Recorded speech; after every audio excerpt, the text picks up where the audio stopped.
नमस्कार साथियों। बेरोजगारी का आंकड़ा देश में निरंतर रूप से बढ़ता जा रहा है। जुलाई 2020 में देश में बेरोजगारी की दर जो 7.4% थी, वो आज बढ़कर अगस्त माह में 8.4% हो गई। मतलब एक महीने में 1% की दर से बेरोजगारी की दर बढ़ गई।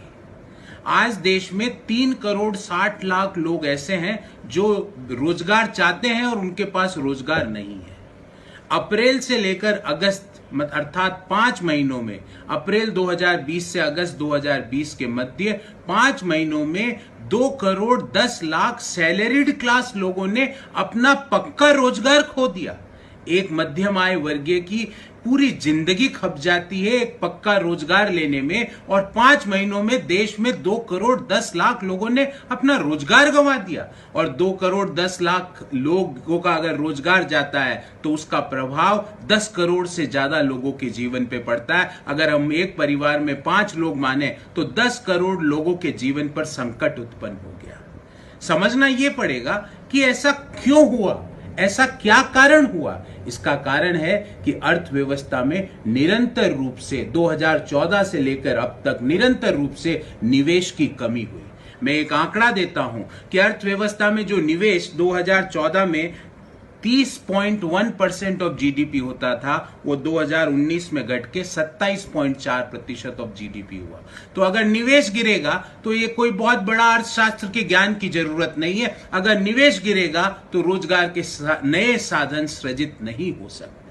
और दूसरा बड़ा कारण है कि जिस तरह आपने असंगठित क्षेत्र को चुन चुन के उसको नष्ट करने का काम किया, भले ही वो नोटबंदी हो, भले ही वो गलत तरीके से लगाई हुई जीएसटी हो, भले ही वो 4 घंटे के नोटिस पे लगाया हुआ तालाबंदी हो, नोटबंदी से लेकर तालाबंदी का जो ये सफर है, इससे असंगठित क्षेत्र जो कि हमारी जीडीपी का 50% हिस्सा है, उसको आपने परमानेंटली खत्म करने का काम किया।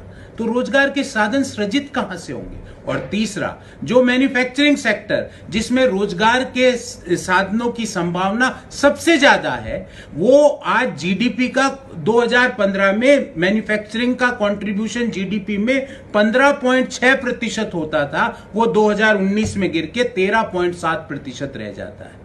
तो कहां गई वो मेक इन इंडिया की स्कीम, कहां गया उसका शेयर। वो कोई मैन्युफैक्चरिंग सेक्टर में नए रोजगार आप सृजित नहीं कर पाए। अब मैं एक जिम्मेदार विपक्ष होने के नाते सरकार को सुझाव भी देना चाहता हूं। सबसे पहले तो आपको नई मांग का सृजन करना होगा अर्थव्यवस्था में, और नई मांग के सृजन के लिए लोगों के हाथ में पैसे देने की जरूरत है। आपको न्याय स्कीम इंप्लीमेंट करनी पड़ेगी। जो 2,10,00,000 मध्यम आय वर्गीय लोगों की सैलरीड क्लास लोगों ने अपना रोजगार खोया है, उनके यहां पे चेक प्रोटेक्शन प्रोग्राम के तहत उनके खातों में पैसा डालना पड़ेगा, क्योंकि नई मांग के बिना नया कंजम्पशन नहीं बनेगा, और नए कंजम्पशन के बिना नए रोजगार के साधन सृजित नहीं किए जा सकते। नंबर दूसरा, कि आपको अर्थव्यवस्था में सार्वजनिक पब्लिक इन्वेस्टमेंट, प्राइवेट इन्वेस्टमेंट और हाउस होल्ड इन्वेस्टमेंट आपको नया लाना पड़ेगा। आप तो पब्लिक इन्वेस्टमेंट भी नहीं कर रहे, स्टेट्स को जीएसटी का उनका बकाया नहीं दे रहे हैं, तो स्टेट्स भी इन्वेस्ट नहीं कर पा रहे हैं। तो आपको अर्थव्यवस्था में नए निवेश का सृजन करना पड़ेगा। और लास्ट, जो जीएसटी की जो आपकी दरें हैं, आपको मैं एक उदाहरण से अपनी बात खत्म करूंगा। मोटरसाइकिल को भारत सरकार एक लग्जरी आइटम मानती है और 28% की जीएसटी लेती है। आप बताइए, मैं आप सबसे पूछता हूं, क्या मोटरसाइकिल लग्जरी आइटम है? ये देश की जरूरत है। आप उसको लग्जरी आइटम करके उसके महंगा करके रखते हो, तो ना तो जो मोटर बाइक की जो कंपनियां हैं वो ना तो ज्यादा प्रोड्यूस कर पाती, ना ज्यादा बेच पाती है। तो आपको जीएसटी की दरों को रेशनलाइज करना पड़ेगा, जिससे कि वो चीजें जो कि एक आम व्यक्ति यूज करता है वो उसको यूज कर पाए, तभी ये रोजगार के नए साधन सृजित हो पाएंगे। बहुत बहुत धन्यवाद। जय हिंद।